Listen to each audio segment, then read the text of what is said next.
प्रिय छात्रों, हम कार्ब सल्फर यौगिक ऑर्गेनो सल्फर कंपाउंड्स के बारे में स्टडी कर रहे थे। फर्स्ट नंबर पर हमने थायो ईथर के बारे में पढ़ा, दूसरा थायोल्स के बारे में जानकारी प्राप्त की। आज हम थर्ड पॉइंट सल्फ्यूरिक एसिड के बारे में स्टडी करेंगे। सल्फ्यूरिक एसिड वे यौगिक जिनमें बेंजीन वलय का एक हाइड्रोजन परमाणु सल्फ्यूरिक ग्रुप SO3H द्वारा प्रतिस्थापित हो सल्फ्यूरिक एसिड कहलाते हैं। एरोमेटिक रिंग में हाइड्रोजन परमाणु के स्थान पर SO3H समूह के प्रतिस्थापन से प्राप्त व्युत्पन्न को हम क्या कहेंगे? एरोमेटिक सल्फोनिक अम्ल।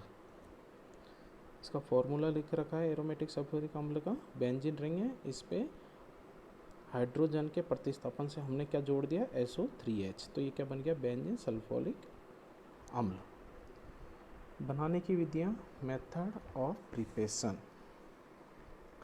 नंबर 1 पे है सीधे सल्फोनीकरण द्वारा। जैसे इसमें दे रखा है, हमने बेंजीन की रिएक्शन कराई सांद्र H2SO4 के द्वारा, तो हमें प्राप्त हुआ बेंजीन सल्फोनिक अम्ल और क्या निकल गया इसमें से? H2O।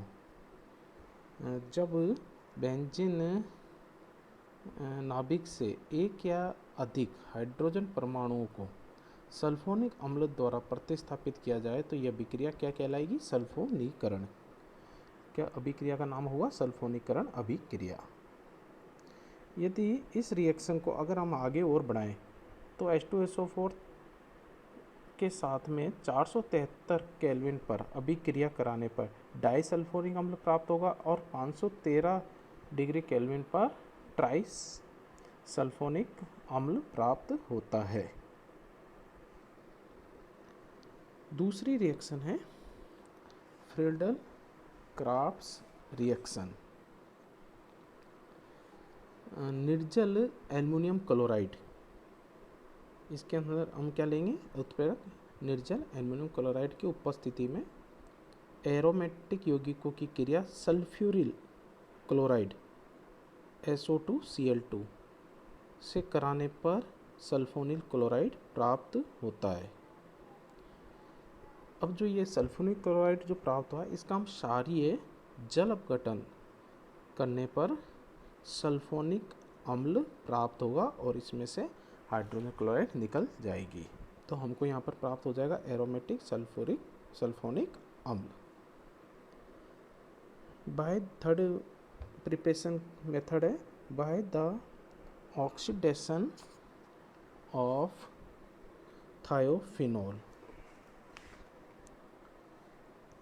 थायोफिनोलों का ऑक्सीकरण जब क्षारीय KMnO4 के साथ करवाया जाता है तो एरोमेटिक सल्फोनिक अम्ल बनते हैं। चौथी रिएक्शन है क्लोरो सल्फ्यूरिक एसिड के द्वारा।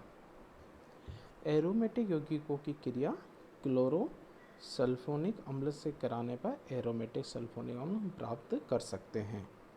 इसमें क्लोरो सल्फ्यूरिक अम्ल की निश्चित मात्रा लेंगे। यदि मात्रा अधिक होगी तो एरोमेटिक सल्फोनिक क्लोराइड प्राप्त हो जाएगा। तो इस प्रकार से हम एरोमेटिक सल्फोनिक अम्ल प्राप्त कर लेंगे। इसमें से भी HCl निकल जाएगा। अब आएगी इसकी केमिकल रिएक्शंस।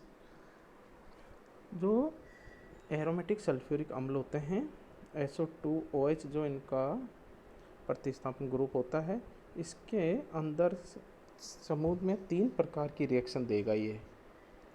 फर्स्ट नंबर की जिसमें हाइड्रोजन बंध टूटेगा, दूसरी रिएक्शन रहेगी जिसमें OH बंध टूटेगा, तीसरी रिएक्शन रहेगी जिसमें SO2OH बंध का टूटना हो।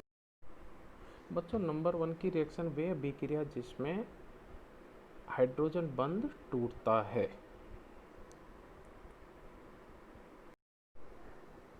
इसके अंदर इन यौगिकों के एसिडिक प्रॉपर्टीज अम्लीय गुण आते हैं जिनके कारण ये जल में आयनित होकर प्रोटॉन मुक्त करते हैं, क्षारों को उदासीन करके लवण बनाते हैं तथा धातुओं से क्रिया करके हाइड्रोजन गैस मुक्त करते हैं।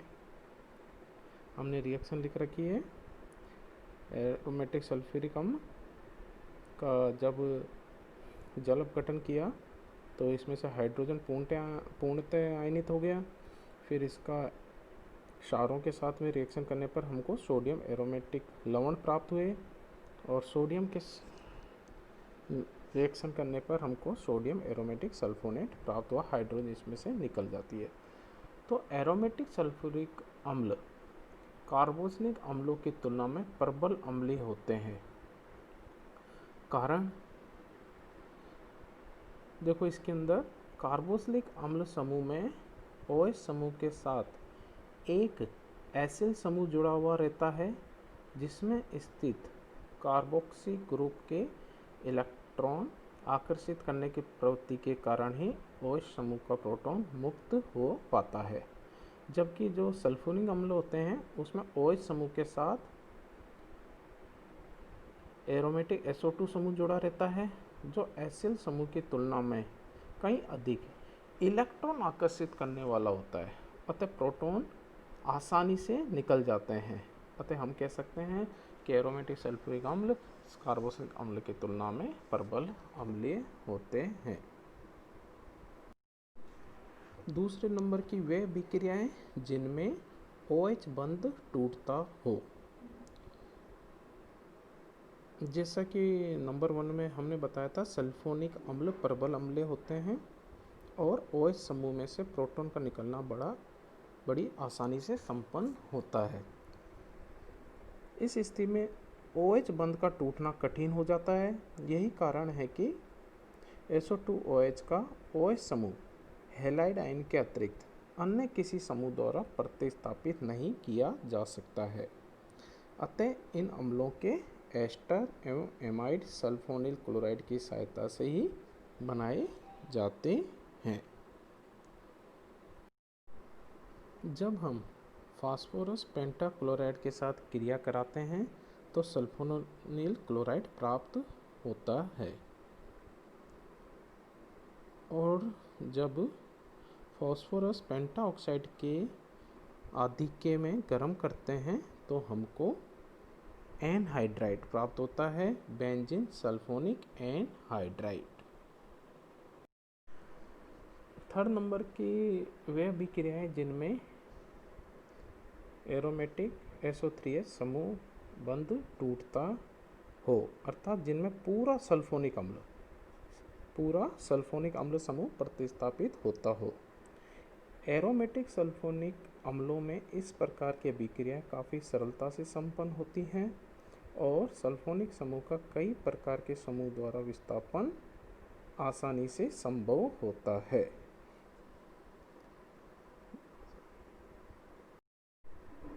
नंबर 1 केमिकल रिएक्शन है जल अपघटन। सल्फोनिक अम्ल का जल अपघटन तनु हाइड्रोक्लोरिक अम्ल द्वारा उच्च दाब पर 473 केल्विन पर किया जाता है, जिससे हमें बेंजीन प्राप्त होती है तथा H2SO4 निकल जाता है। दूसरी रिएक्शन है सिंथेसिस ऑफ फिनॉल। सल्फोनिक अम्ल के सोडियम या पोटेशियम लवण को sodium hydroxide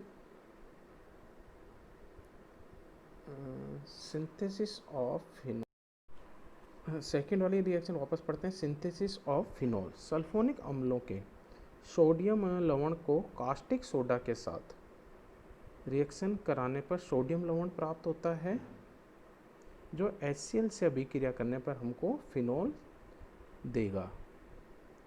synthesis of cyanides. Sulphonic अम्लों के सोडियम अथवा पोटेशियम लवण को सोडियम साइनाइड के साथ रिएक्शन कराने पर एरोमेटिक साइनाइड प्राप्त होते हैं। इन एरोमेटिक साइनाइड को का अगर हम अपचयन कराएं तो हमको एनिलीन प्राप्त होगी।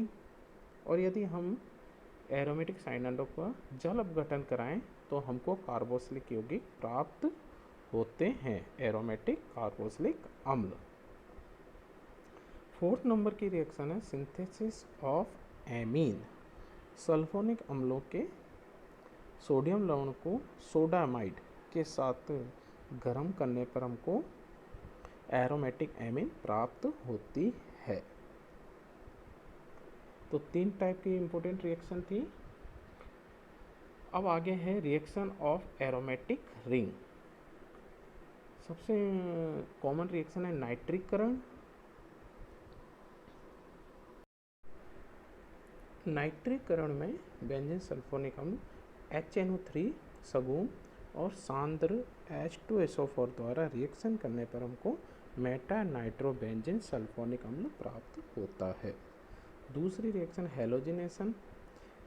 बेंजीन सल्फोनिक अम्ल की रिएक्शन ब्रोमीन के साथ आयरन की उपस्थिति में कराने पर मेटा ब्रोमोबेंजीन सल्फोनिक अम्ल प्राप्त होता है।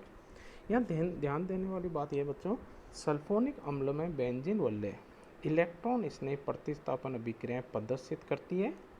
कौन सी करती है? इलेक्ट्रॉन स्नेह प्रतिस्थापन। तो सल्फोनिक समूह विसक्रियणकारी एवं मेटा निर्देशी होता है। जिसके कारण से हमको Meta nitrobenzene, Meta bromobenzene sulphonic अम्ल प्राप्त होते हैं।